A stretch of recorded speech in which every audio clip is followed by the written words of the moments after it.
Remember Vice News? I know, they don't matter. I allowed them to come and do a piece on me in the war room about 7 months ago now. I knew it would be a hit piece, of course. I'm a professional. But I also knew anyone with a brain would see through the hit piece and see the beauty of the war room and want to join. So I allowed them to come do a hit piece.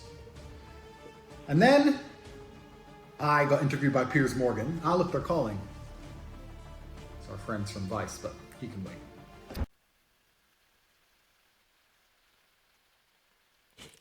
Masters of intrigue is one thing I will give these people. Masters of intrigue. What is popping, ladies and gentlemen? It's your boy Afro Sheep Dog. It's good to see you again. Today we're going to be covering a very interesting development within the Andrew Tate saga.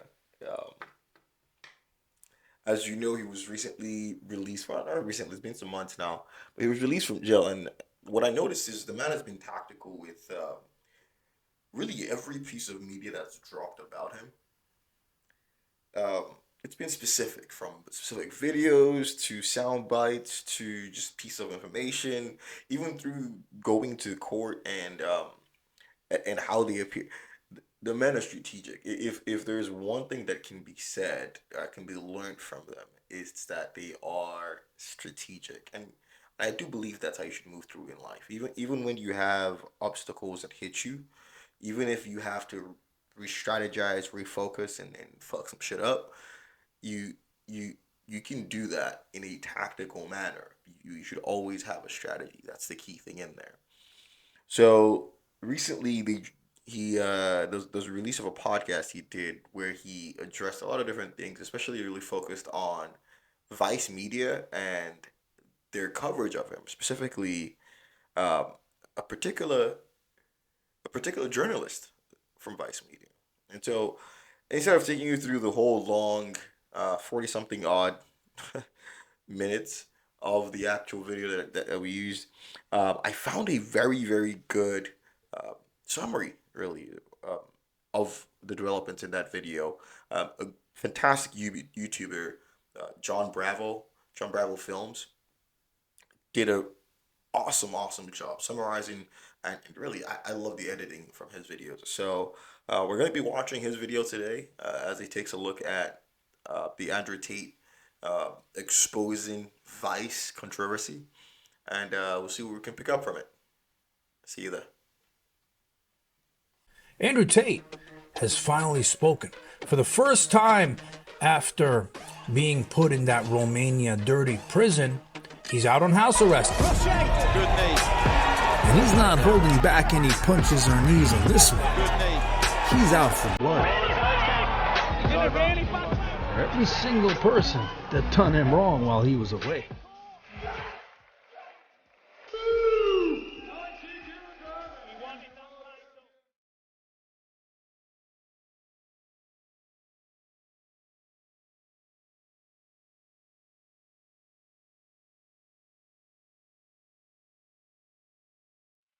And this is the first video he's done since being out. And it's a 42-minute long video, and it's very interesting because the first person he wants to go after, you guys remember that little nerd journalist who was working for Vice TV at the time. He made this documentary. They shut off the comments. They did everything they could, right, to hide the narrative, to change the narrative.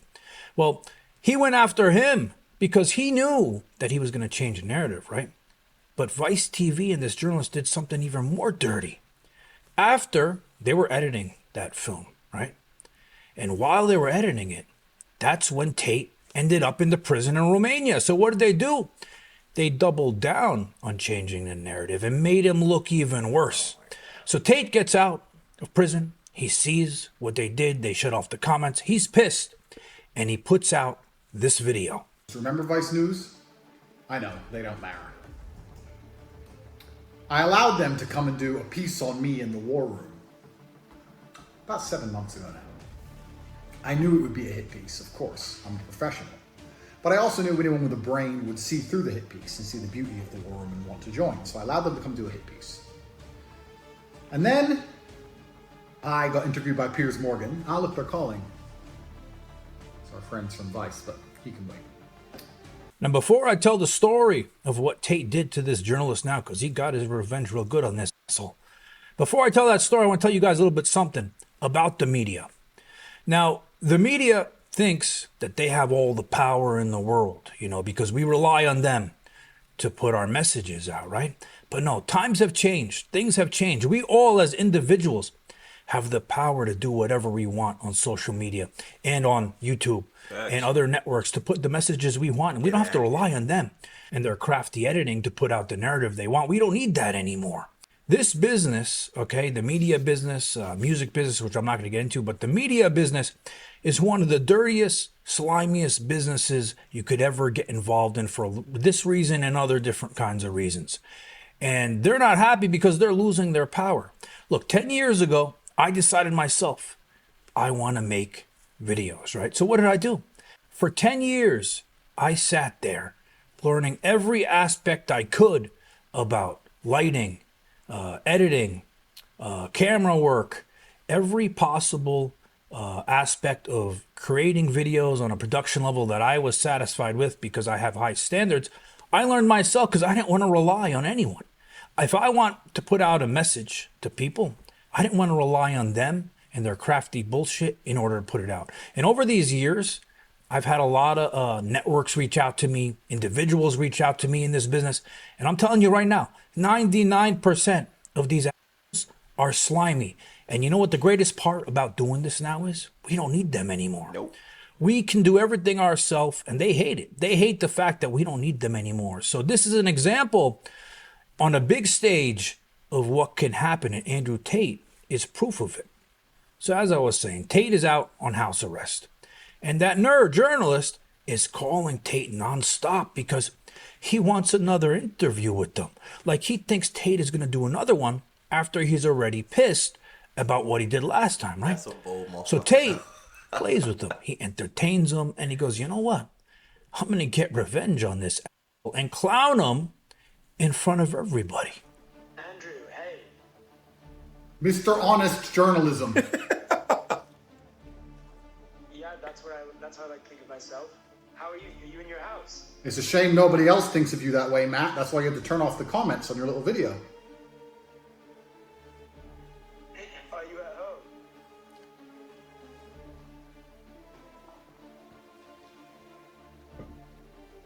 Congrats on your being released under house arrest. Thank you. I want to see whether you were up for doing another interview, not for Vice, but for the BBC. Why would you want to interview me? I'm a bad person, I thought, according to your little story. Well, I just try to report both sides of every story, so... Oh, you do both sides? Is that how you think you work? Yeah, well, that includes your side as well. So, you know, it was obviously difficult to interview you while you were in jail. Now you're out, you know, we can actually have a chance to hear your side of things. So he tells the guy, yeah, I'll do another interview with you guys, right? And now he's doing it for the BBC. Come to my house and... Wait. See, this is that peon mentality. This is that little man mentality. See, he's so full of... You have to be full of... He's so full of himself that he can't even smell danger. Like, this is one thing about real men can smell danger. You know danger, right? You might decide to proceed with it, but you know you're in danger. You know you're messing with it. Like, you recognize your intuition to the point where you know danger. That's one. Two, you know who your dance partner is. Like, this guy calling Andrew back, he doesn't know who his dance partner is. Or better yet, he believes what he reported the first time. Which is, see, it's even more scary if you believe your bullshit, because I'll really fuck you up. Right? I will walk you to that stream and make you drink. This is very good. This is interesting. But it also speaks to probably the interactions they've had in the past where this guy has moved on to the BBC now, but still he feels that he has enough pull, enough waiting to request a second interview. Let's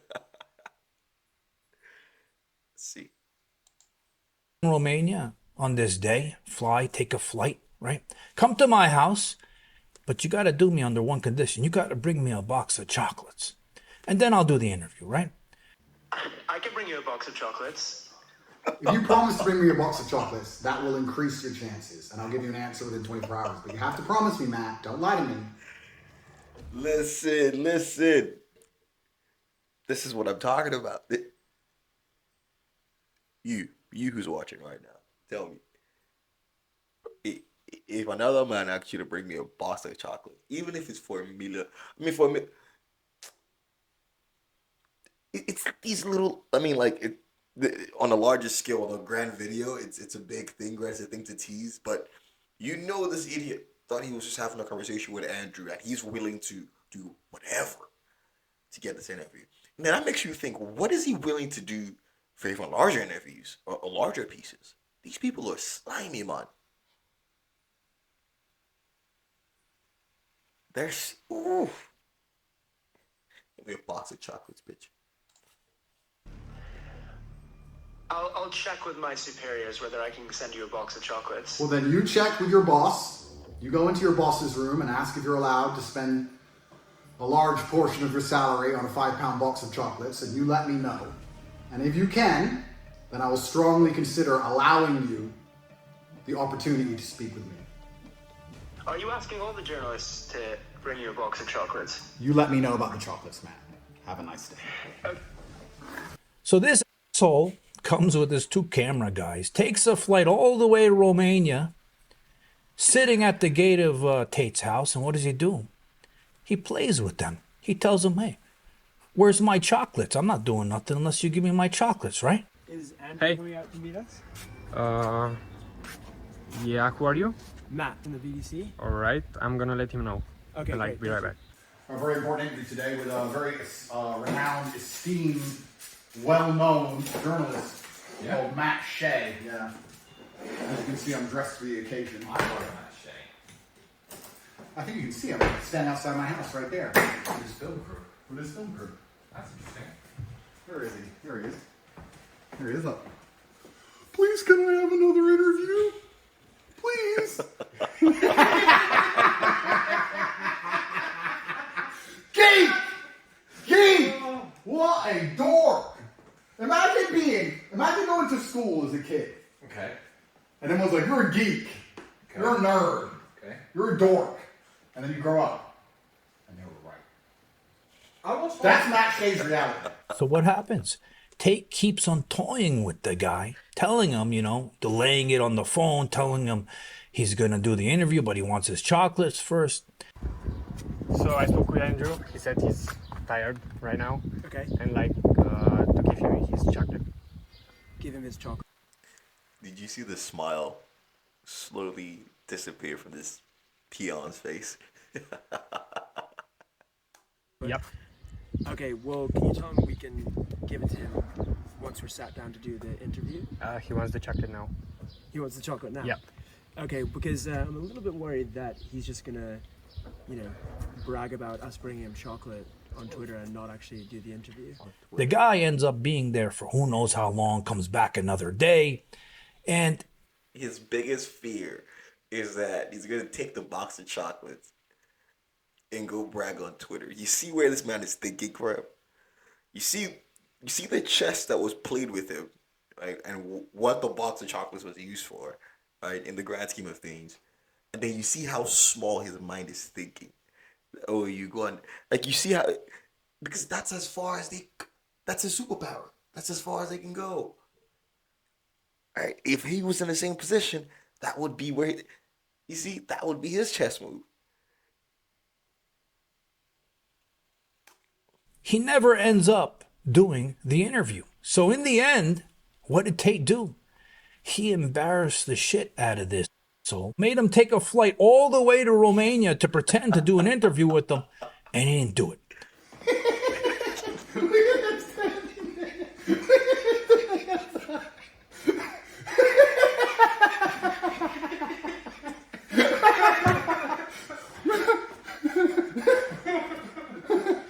Yo, Woo! the laugh was. If you still are scared about losing your Listen. heavy financial investment of £6 in a box of chocolates, then you will not get your interview. Well, it's It's a hard line, Matthew. the thing is, Line that will not break. you know, And a principle. I'm a journalist. Give Alex the chocolate! You can't just you can't just assume that if you're nice to someone that they're gonna not betray you. I mean, a journalist, their job is to report on the truth. Yo, So as I was saying earlier, this man was in jail and just cooking, just stupid, just and he knows that he can't get his hands on him. So what do? How do you make a bitch dance a bitch tune? How do you do it? I love this. earlier in this video, this is an opportunity for the public to realize that you cannot trust any of these networks and be very careful in this business. And if you want to do video production, if you want to make videos to put out a message that you want, learn all the skills yourself on proof of somebody who did that. Thanks for watching, and let's see what happens next with Andrew Tate, and watch this next clip I'm going to put up for you. We'll do it again in the future. And while we didn't, naturally film an interview, obviously we have the phone calls that we had outside your house, and I guess we can use those unless you've got an issue with that. Yeah, I do have an issue. I haven't signed a consent form. Okay, well, in that case, I guess let me know if you change your mind at any point. Maybe in May, like your lawyer said, we can do another interview. Perhaps, but yeah, I didn't sign a consent form, and it's a shame the BBC with their big budgets made you fly economy Wizz Air. That must be very annoying for you to fly in and out for no reason. I feel sorry for you, man. Yeah, it's a struggle. It's a struggle out here. You'll survive.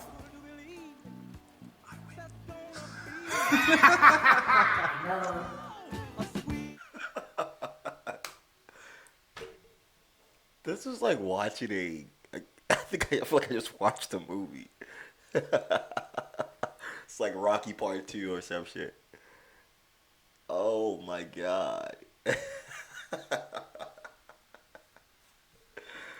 That's the funniest thing I've ever seen. But like I said, I mean, think about it. I made you fly out to fucking Romania for a fake interview with the intent that without a box of chocolates, my bitch, you're not speaking with me in person. You got to my gate and you knocked on my gate. You stood outside my gate for so long, trying to figure out what the secret password is to get in. Because clearly they didn't box of chocolates. I did all of that to you. And you still called me back to see whether we can replan this. That means you're my soup. I'm just drinking you. You're just your food. You're edible. You're just food. And then did you hear what he said? He said, well, we have a phone calls from when we were at the gate. We could just use that. Now, take a second, right? Think about the piece. I don't even know what to call it, a headpiece, but think about the documentary piece that'll be written and, of course, edited properly by the BBC if he had said the wrong thing when he said we have our phone calls. Because you know he would. You know that they're gonna get something out of that trip. That was good. That was fucking good. That was good. I'm gonna keep up with this. A part of me wanted to just not necessarily ignore it, but not really dive too deep into it and just focus more on politics and things like that. But you know what? I'm a believer right now. Folks, please like, comment, subscribe. Happy Sunday.